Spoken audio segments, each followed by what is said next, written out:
Hey, it's me, Raika. Today we're going to have a look at Alna, the Frozen Mother from the Celestial faction. Now, this hero wears leather-based gear, is part of the warrior class, and her primary role is to provide buffs for your allies and debuffs for the enemy. So let's have a look at her skills. Her ultimate skill, Winter Warcry. Now, this has a passive and a active element to her ultimate skill.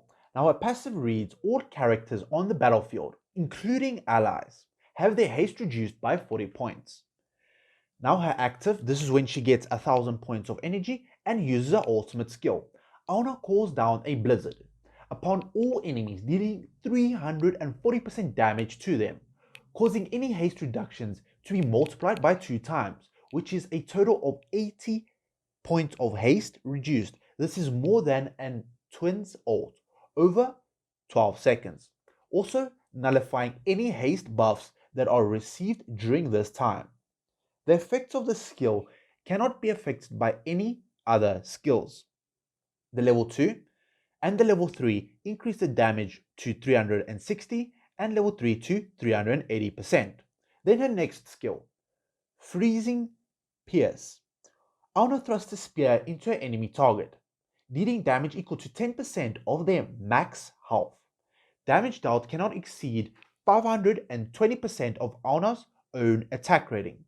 The level 2, damage dealt is increased by 1% of the enemy's health whenever their haste is reduced by 3 points. So this is permanent, as all enemies and allies haste is reduced by 40 points. Now the level 3, damage dealt is equal to 12% of the enemy's max health, and the level 4, damage dealt is equal to 14% of the enemy's max health. Now, this is the primary damage that Alna does through this ability, as this scales off the enemy's hit points. Now, the next ability, Winter's Call. Now, this ability over here is the main reason why Alna is so powerful. Alna calls upon frigid wind to encircle herself and disrupt her enemies. Alna is immune to all damage and control effects for 7 seconds, and nearby enemies will have their dodge reduced by 280 points. Effect lasts for 8 seconds, and level 3, it lasts for 9 seconds. Now the 30 engravings, nearby enemies lose 320 points of dodge. Her next skill, Frozen Fury. Alna uses her spear to swipe at nearby enemies, dealing 200% damage to them and reducing their haste by 20 points for 5 seconds. Each use of this skill increases the number of attacks that are dealt, up to a maximum of 3 attacks. So what this means is that you can reduce the enemy's haste by a total of 60 points from this single skill. So in total, you can reduce the enemy's hit points using her ultimate and this skill by a total of between 100 and 140 points of haste. This provides a significant amount of damage reduction, as the enemies take significantly longer to hit or use any of their abilities on your allies. So the level 2, 3, and 4 simply increase the swipe damage to 270%. So let's have a look at our signature item. Now, Unrelenting Heart, the unlock during battles. When Alna suffers damage, she gradually recovers 50% of her health, which was lost over the next 15 seconds. So this is a small healing over time effect. The level 10, during battles, when Alna suffers damage, she gradually recovers 70% of her health, which is lost over 15 seconds. So this increases the amount of health regen. During battles, when Alna suffers damage, she gradually recovers 70% of her health over the next 10 seconds. This is the 20 unlock. So this increases the amount of health she recovers in a shorter duration of time. And the 30, when Alna health drops below 50%, for the first time, the effects of Winter's Call are triggered. So this is the immunity to all damage and control effects. Now, this is what makes her extremely powerful, her furniture, where this allows Alna to essentially apply the immunity and control effect on herself and her ally next to her. So when she's placed on the front line, the effects of the Winter's Call also take effect on her other frontline ally.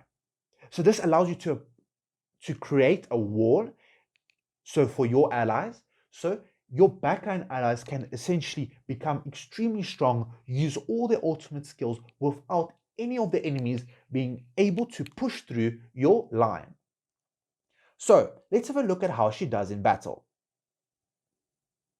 So usually she is placed in the front row. This is where she will be the most effective, as she can apply all the necessary immunity and control effects that she can do on her enemies.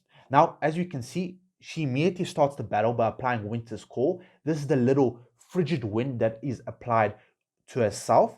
Now we can see that she spears the enemy right there. There's a little swipe animation. So let's have a look at her ultimate skill. So she calls upon a Winter, and we can see the enemy's haste is reduced, as it takes them significantly longer to use any of their skills. So let's have a look at how she does when she has a signature item and furniture. So as we can see, she's currently in the front row. So now we're going to put Athalia over here, Rowan, and Silas.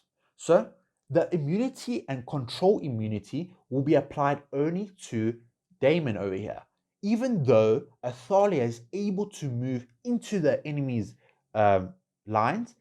So only the ally that is next to her on the front line. So Athalia will not get that damage immunity. So as we can see, there's the Winter Shield that is applied to both herself and Damon over there. So as we can see, Scrag is charging. However, he is not able to push Alna back into the back line, as Alna is immune to all control effects. So even if Sophia uses a stun, both Damon and Alna will be immune to this stun effect. So there we go. There's that Winter Call, and the enemy's haste is significantly reduced. So let's have a look at the damage. So as you can see, she is not necessarily a big damage dealer. However, if she's paired up with an extremely powerful damage dealer that is able to tank enemy hits, such as Damon, he will do exceptionally well on the front row. So let's have a look at how she does at an even higher deficit. So she's mainly used in campaign and in arena. Now the other places she's also used is also in the Celestial Tower. However, due to her immunity effect, she is paired up mainly with Grizul. Now what Grizul does is each time he uses his abilities, he'll be able to steal the enemy's stats. However, this takes a significant amount of time. So when Grizul is continually stealing the enemy's stats, he eventually is able to overpower the enemies and completely one-shot all of them by himself. Now, as we can see, because of the immunity shield, usually Grizul will not be able to survive by himself. However, because of the immunity shield and the enemies not being able to penetrate through your front lines, you are easily able to control the enemies using your backline allies such as Odin, Mehera, or even Mishka. And as we can see, Grizul is easily able to tank all of the enemies and be able to deal the maximum amount of damage he can do. Now, Alna is also used in many PvP or arena formations. As we can see over here, she's usually paired up with Grizul.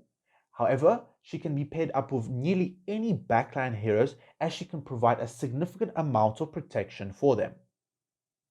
So the minimum investment that I would recommend that you build your Alna to is getting it to 30 signature item and 9 furniture. This provides the immunity for herself and for her allies. However, if you are pushing at extremely high deficits, you can always get it to 1 star and get it to 30 engravings. This will allow her to get her shield off, or her immunity shield, from Winter's Call much faster, as sometimes she can get one-shotted before the battle even starts.